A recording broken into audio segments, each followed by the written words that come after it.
Hello, love bugs, and welcome back or welcome to your new favorite show.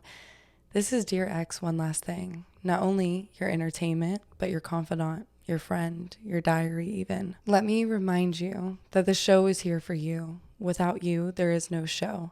And can I get real with you all for a second? We live in such an interesting time. A time where everyone is so connected, yet everyone agrees how much lonelier that makes them feel. A time where we could see what someone had for every meal, breakfast, lunch, dinner, the snacks in between, what their wedding looked like, how much their baby weighed, where they went for the holidays, and yet we feel like we don't know the people that live right next to us. We can talk to people thousands of miles away in a different country at the snap of a finger, but we don't talk to the person next to us on a 7-hour flight. Combine that with the never-ending flow of bad news that seems constantly thrown in our direction. It seems impossible to make real change, real connection, and find an outlet where impact and the change of your mood is felt instantaneously. And I know, this podcast about exes will not change all of those problems. It won't solve world hunger or stop any wars. But I never underestimate the power of making one more person feel heard, one more person feel less alone, one more person feel like their story, their experience matters, that their time and love matters, because it does. For the person who sends in the letter, for the person who hears it and relates and understands, maybe for the first time, that they're not alone, and how both of them will live their life, live their day even differently, for how their change in mood, change in understanding about themselves and the people around them, how that will change how they treat each other. And that shit spreads. So never, ever, ever, ever, ever, ever, love bugs, forget that this podcast is for you. It always will be, and I'll always be here. So I hope to hear from you very, very soon. When I first started podcasting, that was the reason I wanted my voice out there in the first place, to make people feel less alone, to let people see that everyone has these deep, dark fears, these sides of themselves that they're scared of showing. Everyone has problems, traumas, and not only is it powerful to see that, for one, you're not alone, but for two, it's possible to get through it, and it's possible to come out even better for it. And I never want that message to be lost. I think this podcast is so fun and so lively and constantly makes my jaw drop with some of the stories that we get. But the main reason that it's here is so that no matter what, if all else fails, if you can't book an appointment with a therapist, if you feel like your friends won't understand, if you feel too ashamed to tell anybody, this podcast is here. And I want you to take me up on that. I want you to give it a chance. So if you've been thinking about sending in your story, if you've been questioning whether this is the right platform for you, but you're hearing this, take it as a sign that it is. Also, if I sound a bit off, if I sound a little out of breath, I am recovering from being a bit sick. Who knew? A month long of traveling and partying is not good for your body. Who knew? But without further ado, let's jump into today's story. It was written more to us than it was to their ex, and I think that may be the most powerful thing that I've received so far. Our sender is currently 37, but he's writing in about his first love, his high school girlfriend from when he was 16. He said the moment he locked eyes with her, her alluring nature brought him in. Some might even call it love at first sight. He spent most of his life after meeting her loving her, even if it was just from afar, and thinking of their relationship fondly until recently, when he learned that she was hooking up with his best friend behind his back. He writes us to tell his story and look for closure. He says to y'all, "Hey bestie, I've rewritten this letter in my head 1,000 times, and every version still shakes me to my core. I don't know if I'm writing this for you or for me or for the version of us I thought was unbreakable, but I finally need to say it out loud. I loved Lee. I loved her in that reckless, hopeful way where you believe the future is already written. I pictured us together when things got hard, when life felt uncertain, when everyone else faded into the background. I chose her over and over again. Even when my gut whispered something was wrong, I silenced it because love felt louder. All of that time, she was betraying me. Finding out she was sleeping with Oliver, my friend, someone I trusted, someone who smiled in my face while doing it, felt like the ground disappeared beneath me.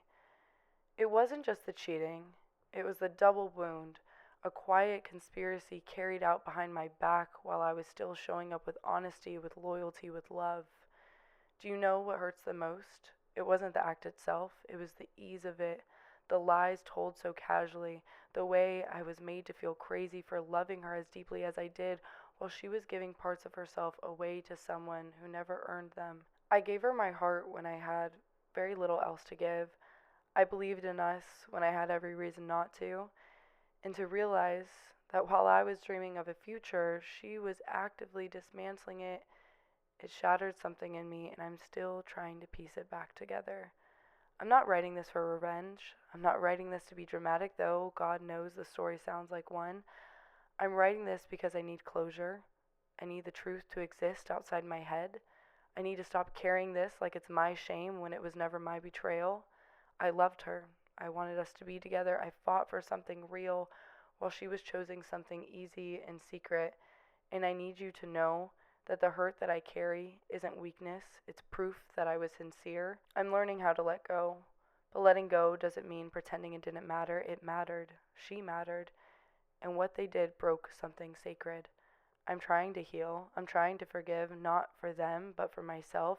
And maybe this letter is the last step in reclaiming my voice, my dignity, my truth. Thank you for being the one safe place I could finally say this with everything I didn't get to say then. To the sender, I want you to know that this may not be the last step in reclaiming your voice, your dignity, your truth.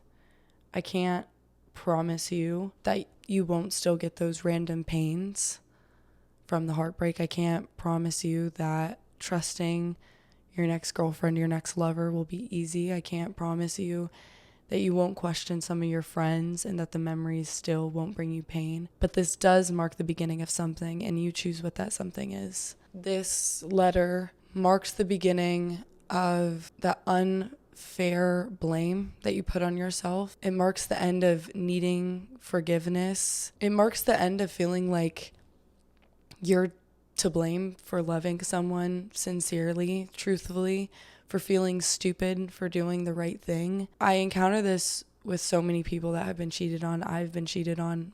A lot of my friends have been cheated on as well, and lately it's been showing up on my timeline. There's this feeling that you feel dumb for believing the person that you love. You feel like you're the idiot because you were left out of what feels like this giant scheme. And the person who was loving genuinely is never truly at a loss, is never dumb. You aren't supposed to be playing a game when you're in a relationship. You aren't supposed to be trying to plan their next step or catch them in a lie. And so often we feel like, oh, I need to be smarter next time. And that's not necessarily true. I mean, I don't know if it's the best idea to be naive either, but the one who feels deeply, who gives themselves genuinely, who presents themselves honestly and openly and wholly and says, here I am, that person is never truly losing because they're in touch with a part of themselves that you can't teach, and they love in a way that is healing, and they are experiencing life in such a full manner. It's in a way that people are usually too scared to. And I think when you present yourself in that way in romantic relationships and friendships, and even just in experiences with yourself, you leave every experience feeling like you got more than the people around you, which is not to say that people that don't live and love in this very hard way are living a dull life. But as someone who feels everything deeply, even when I'm feeling nothing at all. I feel it completely. I used to feel like it was such a weakness, and it was something I tried to get rid of, to hide, and now I really embrace it as my biggest superpower because it has connected me with other deep feelers. And it really is such a superpower to be able to understand and see life in this way. I wouldn't give it up.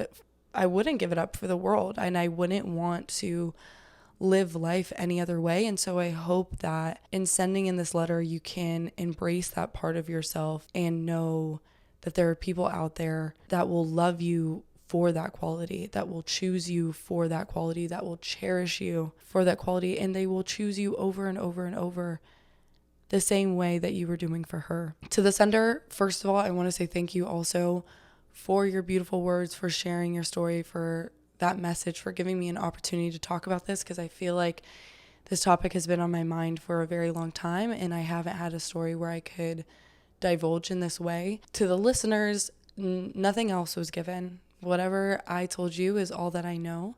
So I don't know when the relationship took place, how long it was, when the cheating took place, how long that was, when he found out about the cheating, how he found out about the cheating, if Lee and Oliver are still together. I don't know any of those details. But what I do know, as somebody who was cheated on in high school, not treated very kindly in middle school and high school, so many people think, oh, you're a kid, you get over it. Oh, they were kids, they meant no harm by it. But those are your formative years. Those are your developmental years. And you are always learning, developing, changing.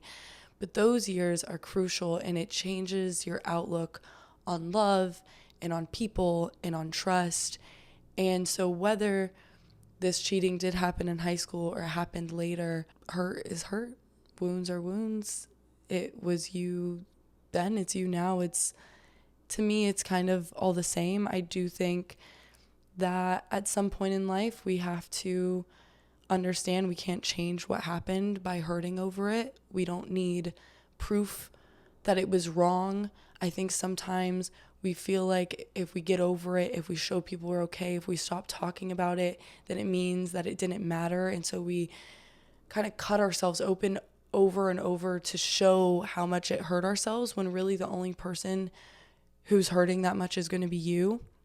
And I don't think it's fair to let people that have hurt you in the past take your future happiness. So I think it's important at some point to understand that feeling the pain and playing the story over and over and over in our heads and in other relationships, it's not going to do anything. It's not going to change the past. It's not going to save us from that hurt.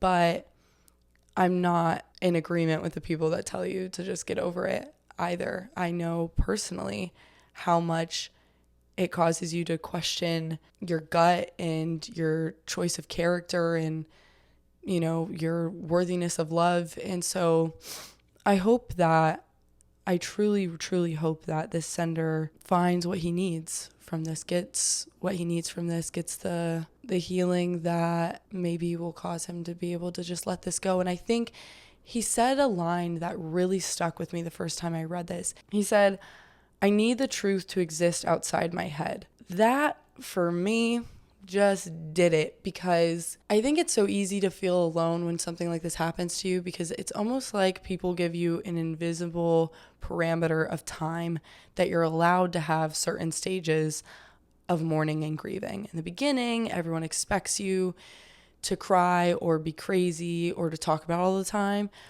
But over time, it's like you feel like, and maybe they do want to hear about it, but it feels like people don't want to hear about it anymore, or people aren't making excuses for your erratic behavior or your anger anymore. And it feels like the rest of the world carries on, and they expect you to carry on with them. And sometimes you're just not quite ready. And so it's just you. It's just you and the thoughts and the memories and the mulling it over and the trying to figure out what was real, what was fake, when were they lying, when were they not, did they ever truly love me, did they mean what they said, were they thinking this, oh my gosh, that time we were all hanging out together, was it happening then, did they meet up after?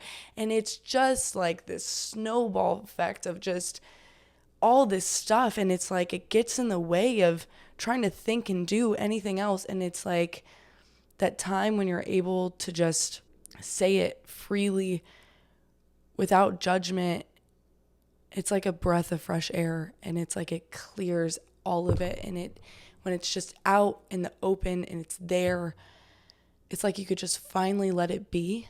It's like you see it for what it is, and it's no longer yours to hold onto. And I think there is also something really powerful about having stuff on the internet, because it is always there, and that's a blessing and a curse. But to see it in a video, to hear your story out there, and to hear someone talking about it, it's like, okay, this is real. This happened. My hurt is valid. And sometimes just that acknowledgement is enough. On another note, I think when you have a partner who hurts you in any way, people always expect you to be like, F them, forget them, I hate them, end of story, I'm done. But there's still so many things you love about the person, not for what they provided you or did for you, but because of who they were. And that's oftentimes why you picked them, because of those qualities that only came with them, that had sometimes nothing to do with you or the way that they loved, but maybe it's a saying they said, or the way that they eat, or the way that they laugh, or the way that they read when they're very, into it. There's still all these collections of things that you love and appreciate and have nothing to do with the hurt in the relationship. And it's kind of like, what do you do with that? Where does all that love go? And I think another great thing the sender said is it mattered. She mattered. The relationship was sacred, and two truths can be true. Two truths can be true at the same time. Two truths can coincide. There's a saying in there somewhere. I think you get what I'm saying. The point is, you can need to let someone go, and you can know they're bad for you, and you can still appreciate who they were when you loved them. And even if all that letter did today is help the sender realize that, then I will be overjoyed. I used to feel so strongly about people who cheat.